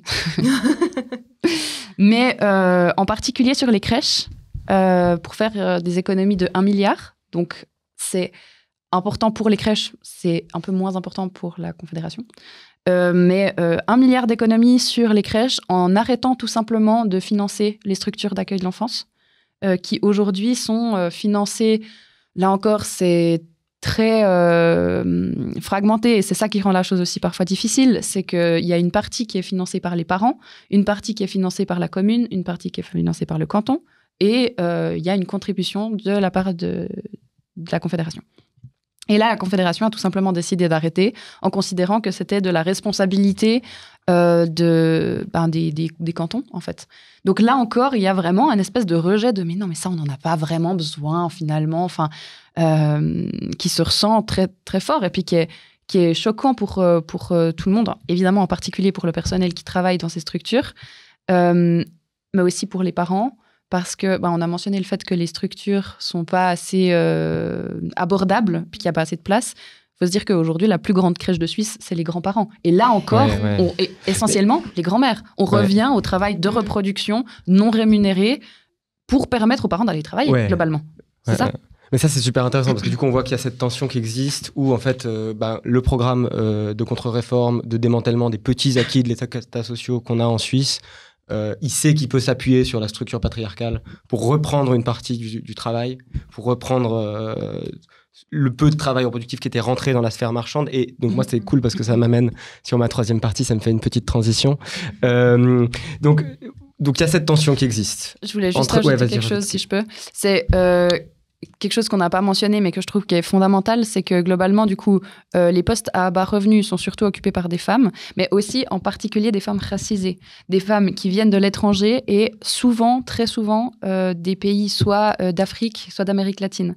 Et ça, je pense que c'est quand même aussi très important parce que ça démontre aussi les rapports impérialistes de la Suisse et le rôle impérialiste de la Suisse et la place que ces structures-là et ces rapports-là jouent dans l'économie générale. Et on va pouvoir en parler en détail parce que du coup la prochaine partie c'est celle de du coup comment ça se passe dans les parts de la partie du travail reproductif qui est gérée de façon marchande, donc qui est gérée de façon salariée, qui est donc absolument déconsidérée, souvent dans laquelle on ne reconnaît pas la nécessité d'avoir une formation et dans laquelle il y a une ségrégation, une stratification raciste du travail. Et on voulait aborder cette question-là de la façon la plus concrète possible. Donc toi, Fiona, tu es auxiliaire dans un EMS dans le canton de Fribourg. Oui, enfin, presque. Institution pour personnes en situation de handicap, mais je fais partie du groupe pour les personnes âgées. D'accord, ok. Ouais. Et du coup, je voulais te demander de nous décrire concrètement, déjà, qu'est-ce que vous faites, en quoi consiste votre travail, pour qu'on se fasse une idée de qu'est-ce que c'est que ce travail reproductif-là, qui est dans la sphère marchande. Du coup, institution pour adultes en situation de handicap mental, mais dans le groupe dans lequel je travaille précisément, c'est des personnes âgées, ce qui... dans le handicap n'existait pas beaucoup il n'y a pas très longtemps, mais grâce au progrès de la médecine, c'est une nouvelle frange de la population qui avant se retrouvait justement dans des EMS mais qui n'avaient absolument pas leur place là-bas parce que handicap mental et personnes âgées, c'est pas les mêmes catégories de personnes, on ne s'en occupe pas de la même manière. Enfin bref, et du coup, notre job, il est assez flou, très sincèrement. Personnellement, je suis auxiliaire éducatrice, donc mon job, a priori, sur mon contrat de travail, c'est de m'occuper du quotidien de ces personnes. Ça veut dire un peu tout et rien, en fait. C'est vraiment la base du travail de reproduction. Je fais leur lever, je les aide à s'habiller pour les personnes qui en ont besoin. Je leur donne des médicaments parce que la plupart sont médicalisés. Je les aide pour des soins parce que maintenant que, en l'occurrence, dans mon groupe, c'est des personnes avec des démences séniles et en vieillissement, qui sont très vieilles. Il y a des soins à faire, probablement au lit pour la plupart. On leur donne à manger, on leur fait à manger aussi. On a en fait... Alors vraiment, c'est exactement cette idée que tu ramenais avant de... On a énormément de travail, au-delà de juste le côté éducatif dont tu parlais avant. On fait à manger, on fait le ménage, on fait les lessives pendant les vacances. Et justement, là aussi, juste pour faire un petit point sur l'institution dans laquelle je travaille, il y a plusieurs types d'employés. Les personnes qui sont dans le secteur éducatif, donc éducateurs, éducatrices et ASE, je crois. Il y a les personnes qui sont du côté soins, donc infirmiers, infirmières et ASSC. Et il y a nous, les auxiliaires, qui remplaçons un peu n'importe qui quand il faut. A priori, lorsque j'ai été embauchée, on avait un 20% annuel qui nous était promis. Ce n'est évidemment plus le cas parce que je suis même pas sûre qu'il y ait eu besoin d'une raison, juste ce n'est plus le cas. Et donc, moi, quand j'ai été embauchée, on m'a parlé de travailler pendant les week-ends, du coup, ça laisse un peu un moment tranquille aux éducs. Et nous, on devait faire ce job de week-end. C'est pas le cas. En réalité, on est plutôt des remplaçants et remplaçantes, des personnes qui sont soit malades, soit qui prennent des vacances, soit en burn-out, parce que parlons-en, le burn-out dans le secteur du social et de la santé. Mais du coup, en plus d'être un travail où, très sincèrement, on est très mal payé et on travaille à l'heure, il y a aussi une pénibilité. Alors, j'ai parlé avant des horaires. À titre personnel, je fais généralement des 12 heures. En tout cas, c'est des 12 heures le week-end. Dans une institution, des personnes qui sont dans une situation, je ne sais pas, de décompensation, par exemple, en fait, les pauses, tu les fais si tu peux, mais tu ne vas pas laisser une personne se mordre pendant 5 heures de temps en disant « Bon, adieu, ça, je vais fumer une clope tranquille. » Donc, en fait, nos horaires, ils sont pénibles. Le bruit, on n'en parle même pas. Et il y a aussi une certaine charge mentale dont j'ai parlé récemment avec mes collègues en fait, on travaille à l'heure, on travaille en tant que remplaçant et remplaçante, mais du coup, je suis absolument obligée d'avoir toujours mon téléphone sur moi, de l'entendre sonner si jamais je veux avoir des heures, parce qu'au début du mois, j'ai quelques dates de prévues, ça suffit pas pour manger. Donc, il faut que je vérifie constamment et que j'ai mon attel sous la main pour pouvoir être la première à dire « Moi, je suis dispo pour ce remplacement qui est dans 2 heures. Ah, s'il vous plaît, prenez-moi. » Et ça crée aussi au niveau de l'équipe, parce que moi, quand je suis rentrée dans cette équipe, je me disais trop chouette. En fait, on a tous et toutes les mêmes conditions de travail, avec certes une hiérarchie, mais quand même, on est une équipe, on est soudés, on se comprend entre nous. Et du coup, on pourrait essayer peut-être de changer les choses ou d'essayer d'amener des propositions qui pourraient créer des meilleures conditions de travail pour nous et du coup, évidemment, pour les personnes desquelles on s'occupe. La réalité, c'est quand même aussi qu'on essaye un peu de se tirer dans les pattes parce qu'entre auxiliaires, on a besoin tous et toutes de ces heures, mais on se les arrache. On est en rivalité au final. Alors, c'est pas tout le temps le cas, c'est pas partout le cas. L'institution dans laquelle je travaille, elle a plein de petits groupes étalés sur toute la ville. Donc, à nouveau, il y a une superbe division, peut-être pour mieux régner, c'est mon interprétation, mais bon, qui fait que je ne sais pas comment ça se passe dans les autres groupes. Je peux pas... je pourrais éventuellement discuter avec eux et avec elles, mais j'ai pas de contact. J'ai juste une liste des travailleurs et travailleuses, donc ça ne sert à rien. Et ça crée une espèce de division où on n'a aucune idée de si notre travail est fait de la même manière partout, si on fait bien notre travail, si on pourrait prétendre à une certaine cohésion, parce que cette cohésion, elle serait nécessaire pour aller de l'avant, à avoir des meilleures conditions de travail, mais je ne sais pas comment rentrer en contact avec ces gens. Et je reviens avec ces histoires d'horaires. En fait, en travaillant 12 heures et en ayant chacun et chacune aucun jour de congé de base, on va pas réussir à se réunir. Ouais. Donc, cool, mais... C'est dingue, parce que par rapport à ce que, par exemple, Pauline décrit sur l'isolation spécifique des femmes dans le travail domestique, cette isolation-là, tu la retrouves en fait dans ton travail salarié aussi, et c'était même la raison pour laquelle à l'origine les femmes en fait avaient du mal à se constituer aussi comme sujet politique à agir, et on la retrouve partout en fait. Totalement. Et c'est rigolo parce que on a aussi, alors dans la population d'auxiliaires, je parle principalement de ma non-formation du coup, en tant qu'auxiliaire, il y a beaucoup d'étudiants et d'étudiantes qui envisagent par exemple d'être éducateurs ou éducatrices, et du coup viennent pour avoir un salaire d'étudiant, mais c'est à nouveau du coup considéré comme un job d'étudiant. Donc clairement, on n'est pas dans un truc vraiment très important. Et en étant étudiant, en fait, on n'a pas forcément envie de se politiser pour quelque chose qu'on va peut-être plus faire ou plus à cet endroit, ou s'investir dans quelque chose qui nous prend du temps au niveau politique, alors que dans 3 ans, peut-être que je travaillerai plus ici. Donc à nouveau, faire collectivité, c'est difficile en tant qu'étudiant et étudiante. Et après, il y a toutes les personnes qui sont majoritairement des femmes, exclusivement des femmes, je crois, qui sont aussi auxiliaires, mais qui viennent justement d'un parcours de base, malheureusement, de femmes au foyer, qui tout d'un coup ont eu leur foyer, leurs enfants ont grandi, peut-être qu'il y a un petit peu besoin d'argent, ou alors simplement, on parlait d'isolement, de resocialiser. Une femme au foyer qui a dévoué sa vie à faire le ménage, faire ce travail de reproduction générale, mais sans même pouvoir côtoyer d'autres personnes, si ce n'est les parents des autres enfants, des amis de ses enfants, il y a plus de socialisation pendant longtemps, et ces femmes souvent dépriment et proposent, essayent de postuler dans des jobs qu'elles pensent savoir déjà faire, parce qu'on y revient. Le travail du soin et du care en général, c'est un travail qui, semblerait-il, ne demande absolument pas de formation. Donc n'importe quelle femme pourrait le faire, parce que c'est hyper naturalisé au niveau du genre. Et donc beaucoup de femmes, je sais pas, autour de l'âge majeur de leurs enfants, viennent et sont auxiliaires et reprennent ce travail qu'elles ont fait à la maison pour cette fois être un petit peu payées. Encore une fois, c'est pas assez. Tu veux réagir là-dessus, peut-être, Léopoldina, oui, parce que je voulais dire des choses. Une chose sur la rééquilibration du travail à l'extérieur entre hommes et femmes. Et on a toujours dit que le capital s'en fout si tu es une femme ou un homme, quand il doit être utilisé dans les usines ou dans les lieux de travail.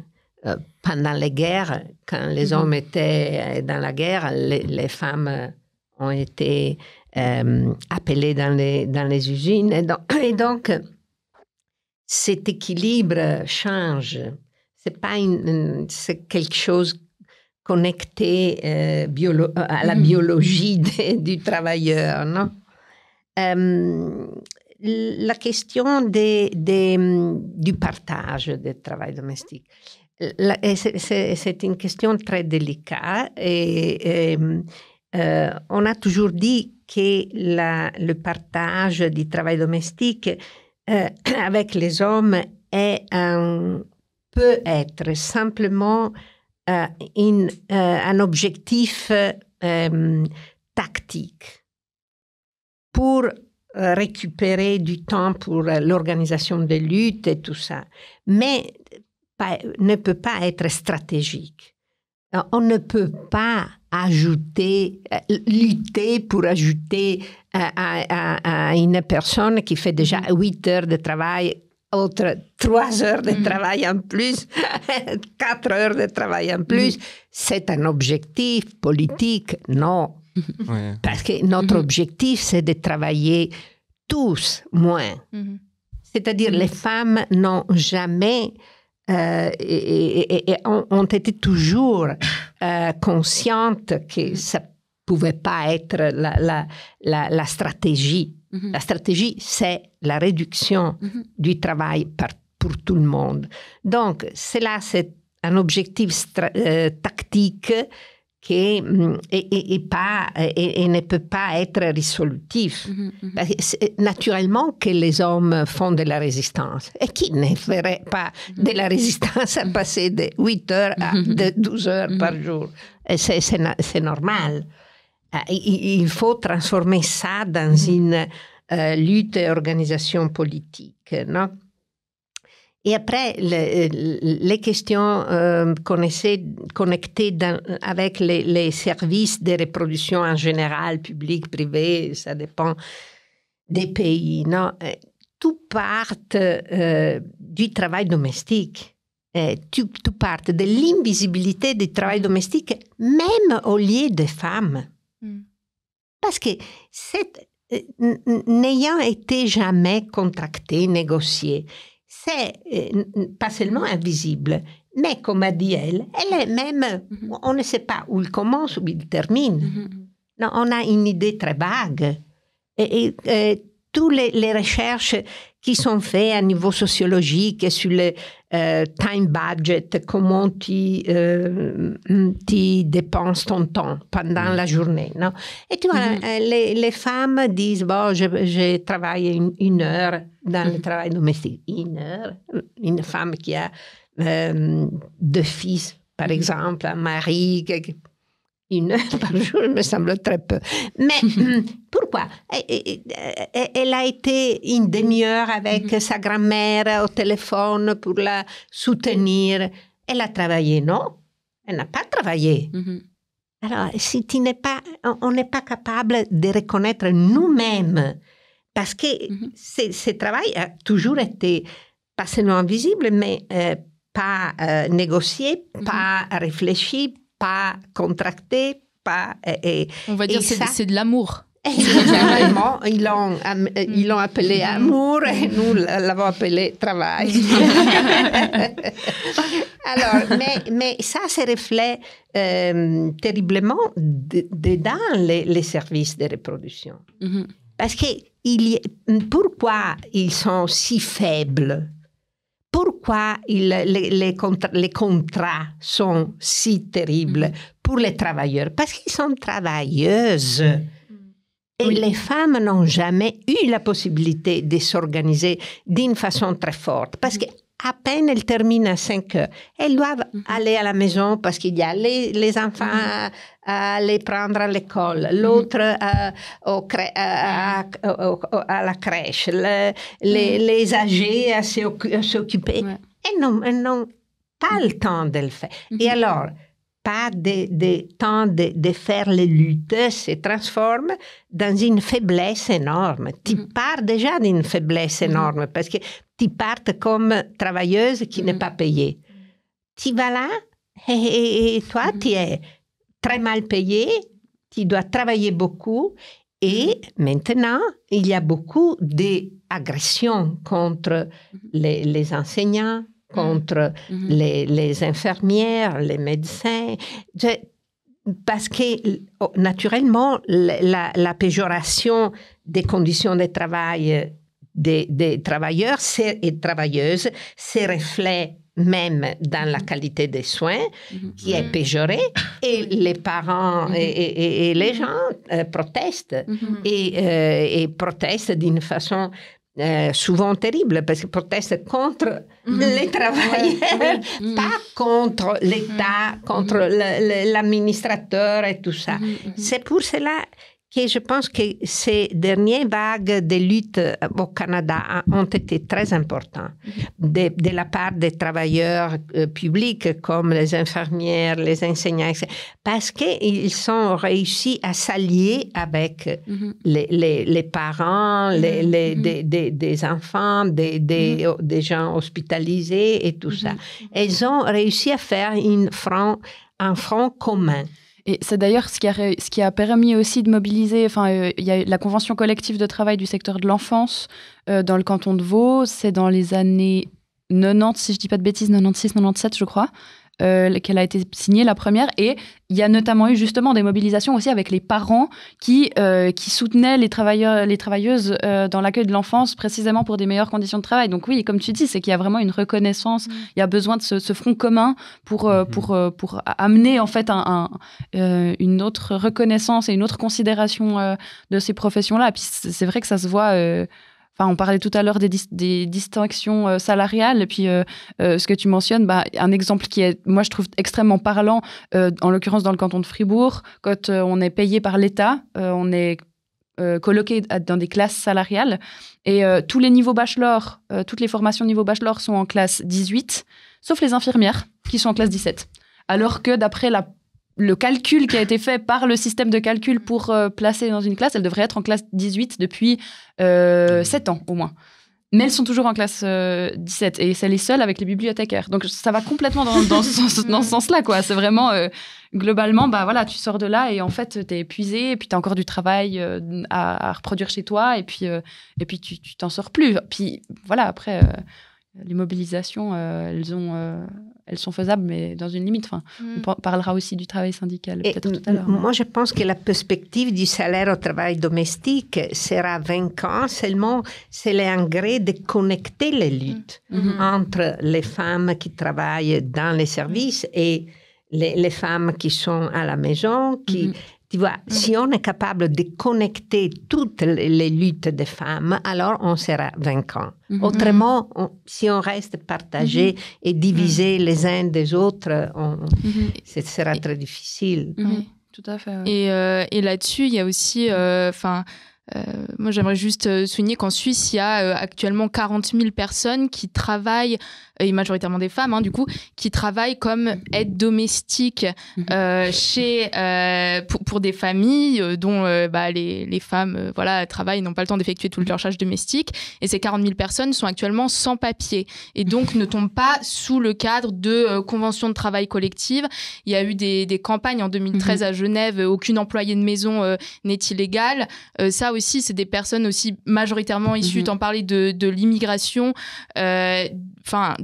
C'est aussi une réalité dont il faut parler. Et là, le rôle de l'État est quand même très faible quand c'est des personnes qui n'ont pas d'autre choix aussi que de passer par ce travail-là pour espérer un jour pouvoir rester en Suisse. Puis, ça rejoint aussi ce que tu disais par rapport au fait que... moi, je vois un lien très clair avec ce que tu disais par rapport à cette critique de, évidemment, les hommes, ils n'ont pas envie de se rajouter à leurs 8 heures de travail, 8h24 ou 42 ou je ne sais pas combien, selon, 4 heures de travail domestique. Mais je pense que c'est là où c'est intéressant de se rendre compte qu'en fait, passer au marché du travail, au marché de l'emploi, pour les femmes ou pour les personnes qui accomplissent déjà le travail domestique, en fait, c'est pas qu'une émancipation, parce que c'est du travail qui part au profit du capital et pas au profit des travailleurs, que ce soit les hommes ou les femmes. Donc, c'est normal que les hommes, ils n'aient pas envie de se rajouter le travail domestique. En revanche, c'est pas une victoire en soi qu'il y ait une augmentation du taux d'activité rémunéré des femmes. C'est pas une victoire per se parce que simplement, il y a une augmentation de la plus-value qui ne revient plus aux femmes. Parce que ça aussi, j'avais fait un petit calcul, mais bref, je vais pas partir là-dessus, mais vraiment... Voilà. Mais oui, je trouve que c'est quand même important de le voir dans la perspective un peu plus large de ce que ça signifie le travail rémunéré, en fait. Que ça a comme conséquence. Et moi, je pense que c'est important ce que tu as dit maintenant parce que finalement, les mythes de l'émancipation féminine des femmes à travers le travail à l'extérieur a démontré ses limites énormes. On est en train de voir que ce n'est pas la perspective léniniste qui pensait que l'émancipation des femmes à travers le travail à l'extérieur aurait amené les femmes à se libérer, n'a pas fonctionné. Donc, ce n'est pas là une stratégie qui paie, qui peut être réellement productive pour les femmes. Il faut penser une autre stratégie. Voilà, on est déjà un peu en retard. Tu peux plus dire... il faut penser une stratégie capable de trouver une autre perspective, une autre route, une autre... Pour moi, c'est le salaire au travail domestique, mais... c'est bien, ça nous fait une bonne conclusion. Parce qu'on arrive à la fin de l'émission. On va conclure tout ça.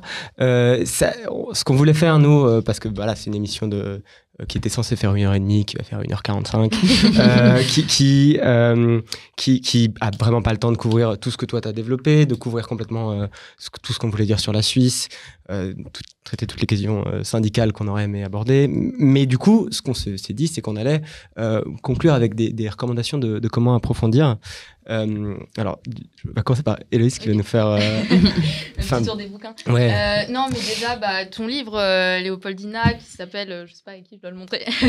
L'arcane de la reproduction, femmes au foyer, prostituées, ouvriers et capital. T'inclus une analyse aussi sur le travail du sexe. C'est une dimension qu'on n'a pas pu aborder aujourd'hui, mais qui est aussi très importante chez toi. Le livre de Maria Rosa Dalla Costa, Femmes et subversion sociale, anthologie 1972. Ça, c'est un ouvrage, c'est un recueil de textes. Le premier, c'est une sorte de manifeste du groupe duquel tu faisais partie et qui vulgarise aussi très bien tout ce que toi, tu peux expliquer d'un point de vue très théorique, très marxiste aussi. Donc, très vulgarisateur sur la question de la reproduction. Maria Rosa, c'est elle qui l'introduit pour la première fois vraiment cette question de la reproduction. Et enfin, un petit livre qui a été confectionné à suite d'une conférence sur le travail gratuit et les grèves féministes sur le travail gratuit et les grèves féministes, du coup, au début de la grève féministe de 2019 en Suisse, avec un texte notamment de Silvia Federici, mais aussi Maud Simonet, Morgane Merteuil et Morgane Queni, qui travaillent toutes sur cette question du travail reproductif et de la question de la gratuité et de la rémunération ou pas de ce travail.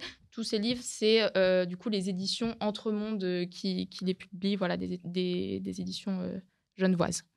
Ouais, ce sont des camarades. Hein. Oui, voilà. Je pense qu'il faut qu'on salue les camarades des éditions Entremonde. Et on mettra peut-être aussi d'autres références aussi en description de la vidéo, mais voilà, pour les ouvrages en tout cas. Et puis, je crois qu'Inès, tu avais j'ai une autre recommandation.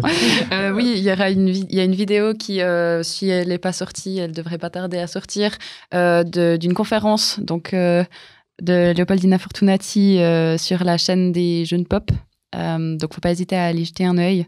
Et si vous voulez aussi un peu plus d'informations sur approfondir un peu les thèses de Madame Fortunati. Bon, voilà. Je ne sais pas si quelqu'un a un mot de la fin, veut dire quelque chose en conclusion. Si c'est un stress, vous n'êtes pas obligé. Hein. Moi, il y a encore un petit truc que j'aimerais ajouter. Vas-y. Oui, je voulais juste thématiser la question des manières de mobilisation, de se mobiliser et puis de se battre, parce que justement, en travaillant au syndicat, il y a des choses, il y a vraiment des façons de s'organiser qui ont du sens à travers les syndicats. Mais ce qui est intéressant, je pense, dans le travail de reproduction qui n'est pas rémunéré, c'est qu'on sort de la sphère légiférée sur laquelle on a légiféré et on sort de la question de la paix du travail et puis en fait, du cadre et des limites que peut nous imposer la paix du travail. Et je pense que ça peut donner vraiment des perspectives aussi de mobilisation différentes, donc à réfléchir. Pour nos auditrices et nos auditeurs, la paix du travail, c'est l'encadrement du droit de grève et plus généralement des syndicats et du travail en Suisse. On fera une émission là-dessus parce que c'est très très important et il faut bien 2 heures. Oui. mais oui, donc c'est pas soumis à la paix du travail. C'est ça donne des possibilités différentes de mobilisation par rapport à celles qu'on peut avoir dans le travail salarié. Et puis, je pense que la question de la rémunération du travail de reproduction est très important et permet vraiment aussi de réfléchir de manière un peu plus globale, générale et holistique au travail et en fait à un mode de vie. Ouais. Voilà. Et je sais pas, peut-être mentionner quand même que l'année prochaine, il y aura une tentative de relance de la campagne pour le salaire ménager. Bon, c'est une stratégie parmi d'autres, hein, mais voilà, important de souligner que voilà, ça va reprendre. À mai, on organisera à l'Université de Nanterre des jours sur cette question.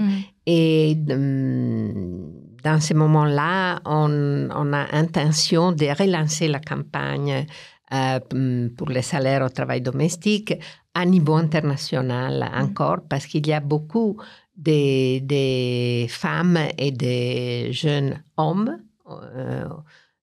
qui sont convaincus que c'est une stratégie qu'il faut mettre au point, expérimenter et donc on espère que